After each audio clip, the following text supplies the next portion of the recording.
Hello everybody, I'm back. This time I'm talking about Walking Dead All-Out War Miniatures game. It's an excellent game, let's dive straight in. First things first, the inside of the box. You get a lot of stuff for your money. You get two booklets. The first one is the always useful Read This First, which basically contains a quick summary of the rules. It shows you all your components, everything you've got. And it's got a handy tutorial to show you how to play the game. The game itself is really quite easy to pick up, and this tutorial does a wonderful job explaining everything really. The basics of the game, so you can really get a feel of it. It's got a sort of second part of a tutorial as well, you know, so you can sort of learn how to do stuff as well. And again, it's well worded. There's no, because sometimes with war games you get a lot of gobbledygook and sort of it can be difficult to understand the rule system. Mantic Games have done a fantastic job making everything nice and simple, nice and straightforward, so you get the feel of the game straight away. With the quick start rules. After you've played a couple of games using the tutorials, and hell, while you're still actually playing, you can dive straight into the rulebook. It's a nice size rulebook. It's not too big, it's not too small. Sadly, it's not hardback, but you can't have everything, especially for the bargain price.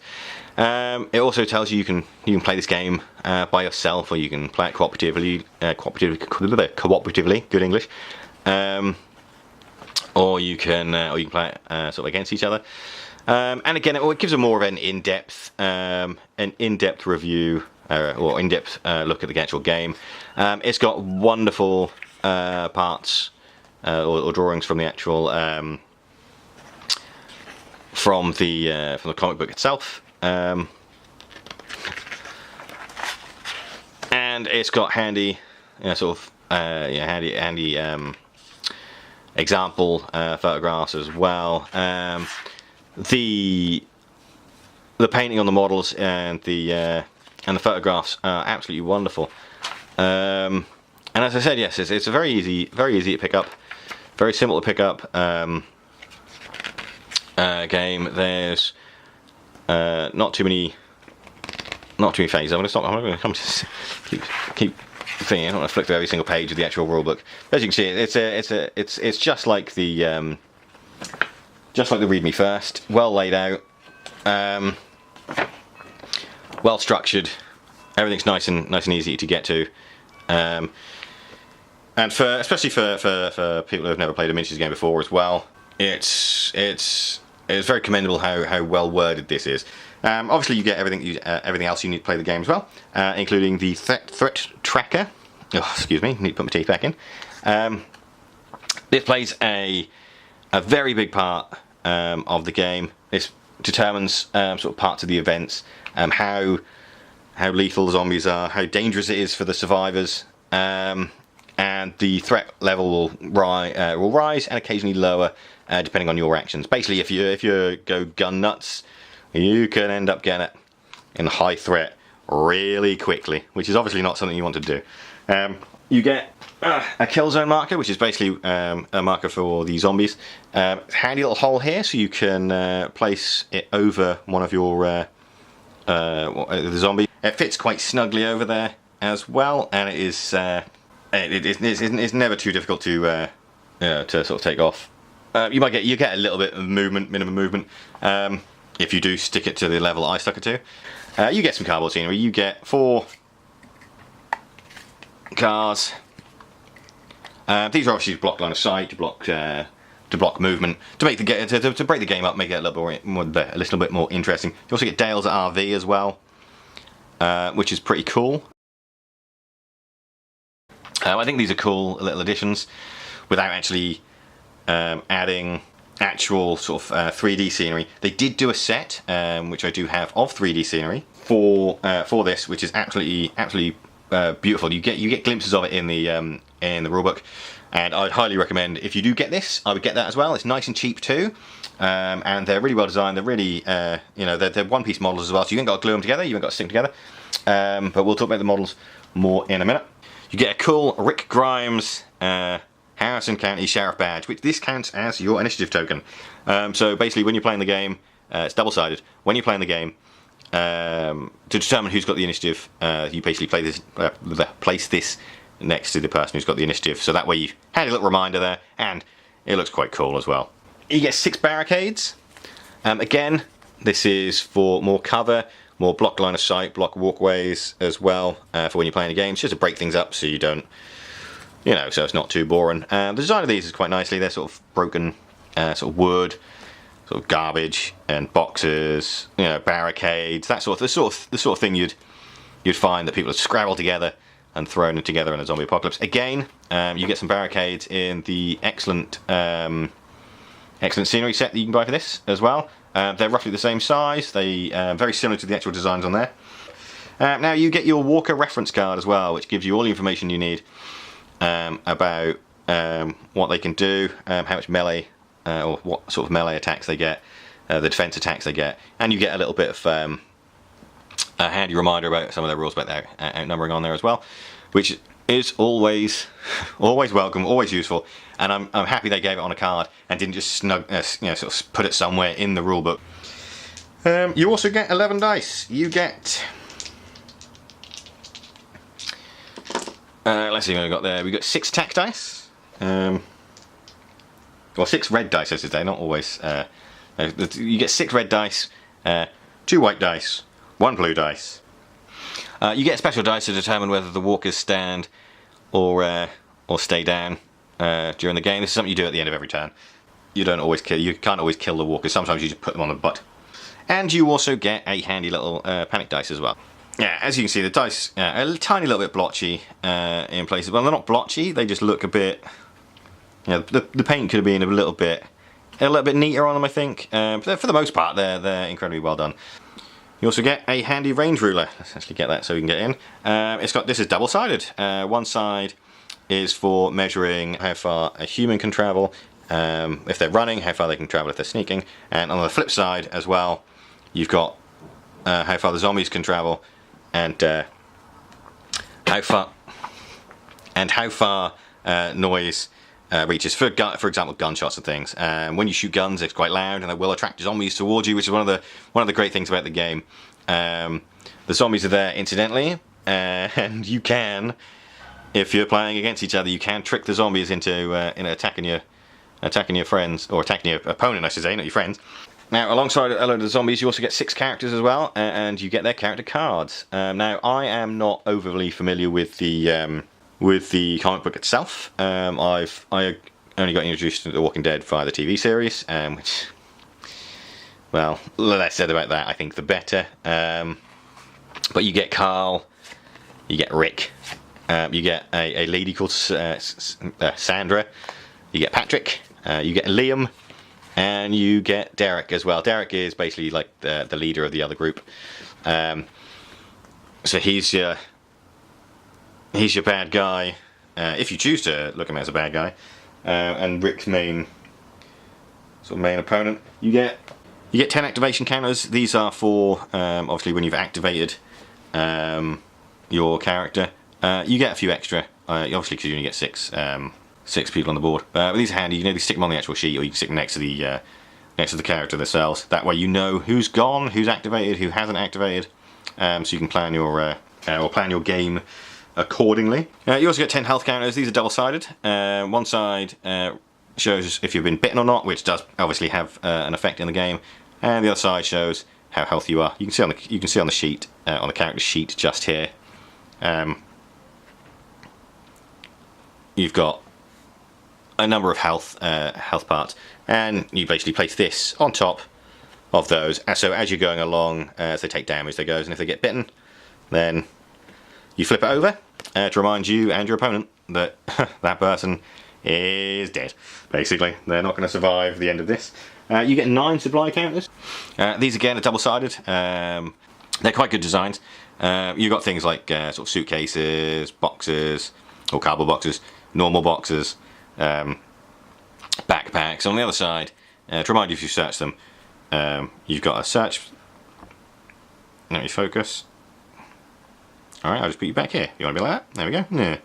Yeah. It says search on the back to remind you if you search through them to see if you've got pick up any equipment or anything. These also, again, they made 3D versions of these to go with the terrain.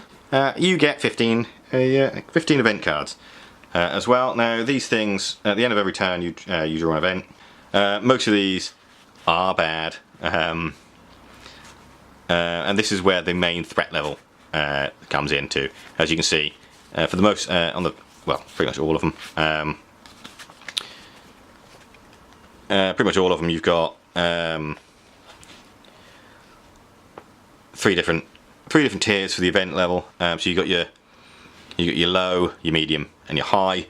Obviously, the worse it is, the more dangerous things become. And it's a nice twist to the game. It can throw a spanner in the works, so to speak, for you and your opponent, or your partner if you are playing cooperatively, or just for you if you're playing by yourself.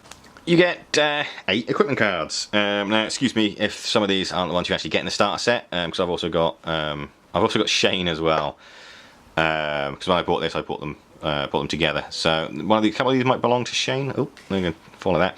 Basically, equipment is what you'd think they'd be. The equipment, you've got guns, melee weapons, got things like hats, which basically gives certain characters like special traits. Like this is Carl's hat only. So gives him a little boost. You've got bandages as well, so you can actually sort of heal up. I think you can actually buy more equipment cards separately, so you can add more stuff to your game. You also get 16 supply cards as well. Pardon me. These things range from good to bad. Like for example, you might accidentally find a zombie, a walker, sorry, rather than something useful like bandages or another weapon. Again, they go alongside your equipment cards, so you can find those in game and attach those to your guys as needed. And last but not least, the miniatures themselves. You get 12 walkers with the starter set, which doesn't seem like many, but for your first few games, it's plenty. The walkers alone, quite easy to deal with, but during the game they'll start grouping up, getting together and coming closer and closer and closer, and they will become a threat, much like the show. Really like the designs for these guys. They're you get no repeats. They're all individual models, and they all look great. For example, you've got people who worked in like restaurants and things, or you've got cadavers that had already been split open and sort of being part of an autopsy. People who are in hospital. Just people that are basically. This dude's one of my favourites. It's basically like an old grandpa, and he's now probably trying to come and eat his children. Or his grandchildren, I should say. And you get 6 survivor models as well. Again, absolutely wonderful sculpts. Lots of personality in the sculpts as well, and all different. Nothing the same. No repeats, and they all stand out from one another. Here we have Sandra. Again, again, if you're familiar with the comic books, you might know who she is, but I'm not. She has a knife. She's wielding a knife. I like the bandana on her head. She's in quite a dynamic pose, ready and spoiling for a fight. Here you've got Patrick. He comes wielding a baseball bat. Or the model comes with wielding a baseball bat, I should say. Again, a really nice sculpt, really nice design. I like the shirtless, sleeveless look, and I like the fact he's holding his gloves. Holding his glove. I like the fact he's got gloves as well, so we can get a better grip on that baseball bat. Here's Liam. This is probably my least favourite model, and it's basically because he looks like he's basically pre-ready to be eaten. Basically, he's in a cowardly, oh god, please don't hurt me position. It's an excellent sculpt though. Lots of, as with all these models, the sculpting is phenomenal. Here we've got Derek as well. He's the leader of the scavengers. You can tell he's the leader because he's pointing his finger. This model is a little bit bland on the sort of positioning. I think this is His back is a little bit too rigid for my liking. But you can see he's holding the pistol there. And he's a good, again, he's crisp, clean, beautifully sculpted, if a little bland in the positioning. Then we've got Carl, who's got his dad's hat on. He's got a little pistol in his hand. Very crisp, very clean, very dynamic pose. I really like the pose. These are all one-piece models as well, which is absolutely brilliant because it's literally just open the box up and get playing. There's none of this fiddly sticking models together. They also come unpainted. They come in a sort of grey plastic. And lastly, we've got Rick Grimes himself. He's got his hatchet. He's got his pistol. He doesn't actually have his 6-shooter. As I said, the game itself is really simple, really easy to play. The dice system, the melee system, and the combat system works incredibly well. It's nice and simple. There's no sort of overly complicated, constantly looking through the rulebooks. There will be to begin. Obviously, there'll be a couple of times where you're gonna have to flick through when you're first playing it. But other than that, it's an excellent game. I would highly recommend it. It's definitely better than some games out there. It's a lot of fun. It's really enjoyable. If you're into The Walking Dead or you're into zombies, definitely give it a whirl. You can play it single player, or you can play it cooperatively with a friend, or you can play it against someone, which is, you know, can be more fun. But yes, definitely pick it up if you are into The Walking Dead and you don't already have it. You can also buy a special edition now, which comes with everything they've released so far, I think, or quite a lot of stuff they've released so far. So maybe pick that one up instead. It's a lot more expensive, obviously. And I bought my copy just before they released that.